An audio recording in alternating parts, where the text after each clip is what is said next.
السلام علیکم ورحمۃ اللہ وبرکاتہ۔ اسماء المشتقات کے بیان میں ابھی تک ہمارے 2 ایپیسوڈ ہو چکے ہیں۔ ایک ایپیسوڈ میں ہم نے اسم الفاعل کے بارے میں پڑھا اور دوسرے ایپیسوڈ میں ہم نے اسم المفعول کے بارے میں پڑھا۔ آج ہم اسماء المشتقات کی تیسری قسم یعنی اسم الظرف کے بارے میں پڑھیں گے۔ جیسا کہ یہاں لکھا ہوا ہے اسم الظرف، انگلش میں اسم الظرف کو ناؤن آف ٹائم اور پلیس کہا جاتا ہے۔ فعل کے بارے میں جیسا کہ آپ کو بتایا گیا تھا کہ فعل کسی کام کو کہتے ہیں، فاعل کام کے کرنے والے کو کہتے ہیں، فاعل کے فعل کا جس پر اثر ہوتا ہے اس کو مفعول کہا جاتا ہے، اور فعل جس جگہ یا جس وقت میں کیا جاتا ہے اس کو ظرف کہا جاتا ہے۔ اسی اسم الظرف کے بارے میں آج ہمیں پڑھنا ہے۔ فعل جس جگہ پر یا جس وقت پر کیا جاتا ہے اس کو اسم الظرف کہا جاتا ہے۔ ابواب ثلاثی مجرد کے 6 ابواب ہم پڑھ چکے ہیں، یہاں پر یہ 6 ابواب کے نام لکھے ہوئے ہیں۔ اسم الظرف ان ابواب سے کس کس وزن پر آتا ہے اس کے بارے میں سمجھ لیجئے۔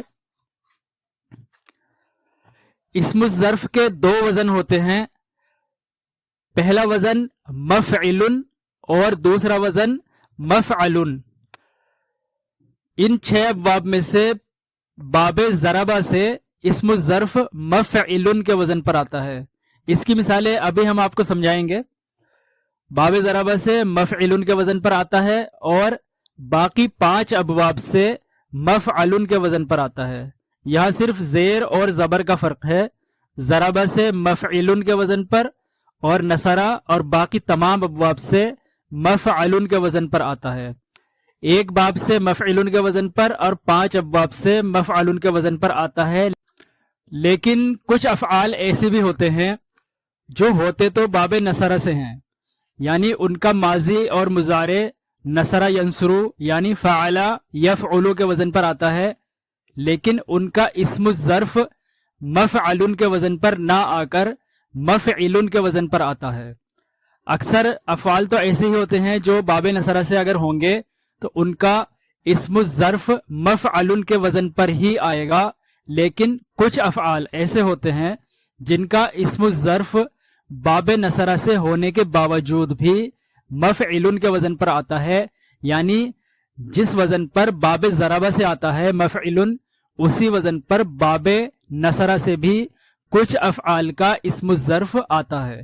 جیسا کہ یہاں ہم نے اس کے سامنے لکھا ہوا ہے، باب ضربہ سے مفعل کے وزن پر، باب نصرہ اور باقی تمام ابواب سے مفعل کے وزن پر۔ لیکن باب نصرہ سے کچھ افعال ایسے ہوتے ہیں جن کا اسم الظرف مفعل کے وزن پر نہ آ کر مفعل کے وزن پر آتا ہے۔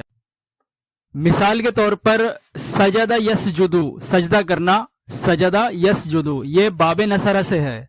سجدہ نصرہ کے وزن پر ہے، یسجدو ینصرو کے وزن پر ہے، تو یہ باب نصرہ سے ہے، سجدہ یسجدو۔ لیکن اس کا اسم الظرف مسجد نہیں آتا بلکہ مسجد آتا ہے، مسجدن۔ باب نصرہ سے ہونے کے باوجود بھی سجدہ یسجدو کا اسم الظرف مسجدن مفعل کے وزن پر نہیں آتا بلکہ مسجدن آتا ہے، یعنی مفعل کے وزن پر آتا ہے۔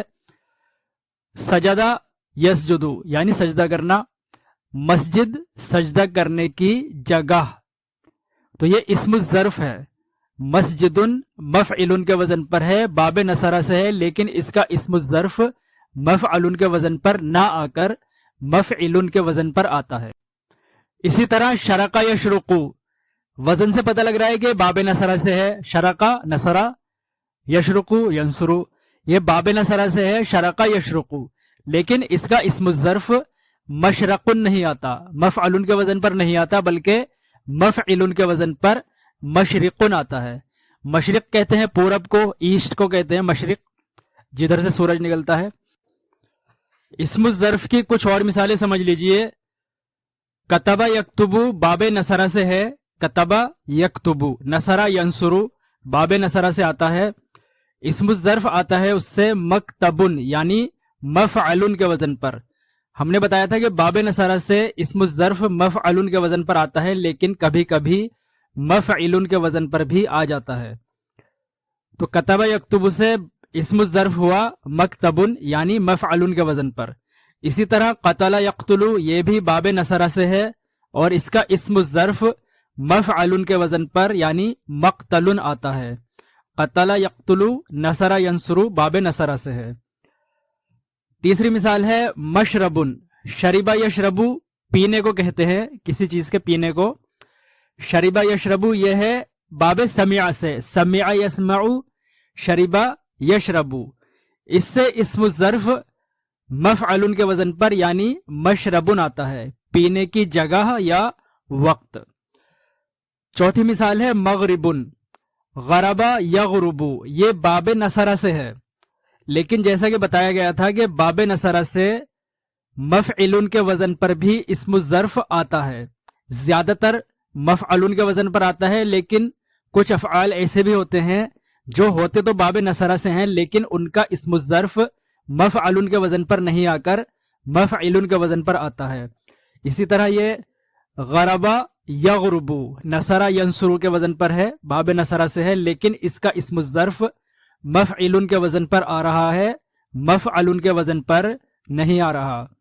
غربا یغربو مغربن غروب ہونے کی جگہ یا غروب ہونے کا وقت. پانچویں مثال ہے معمل. معمل عمل کرنے کی جگہ یا وقت. یہ عمیلہ یعملو سے ہے، یہ بھی باب سمع سے ہے. عمیلہ یعملو سمع یسمعو تو یہ باب سمع سے ہے اور یہ اس کا اسم الظرف مفعل کے وزن پر یعنی معمل آتا ہے، یعنی عمل کرنے کی، کام کرنے کی جگہ یا وقت. اسم الظرف سے مؤنث تو نہیں بنتا لیکن اس کا تثنیہ اور جمع بنتا ہے.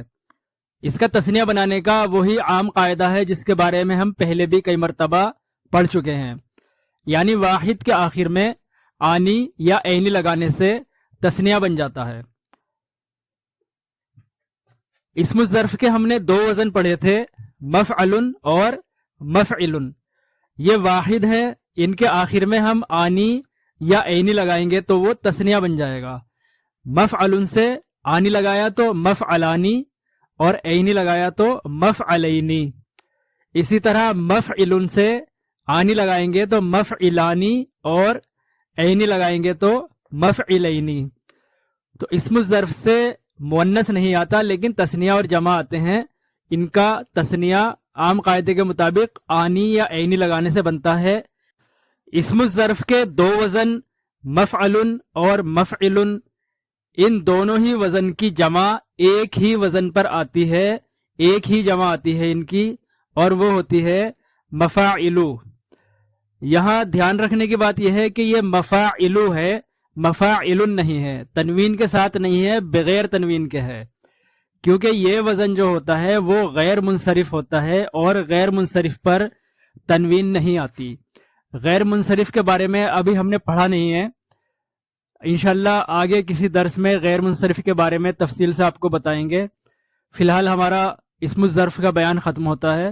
السلام علیکم ورحمۃ اللہ وبرکاتہ.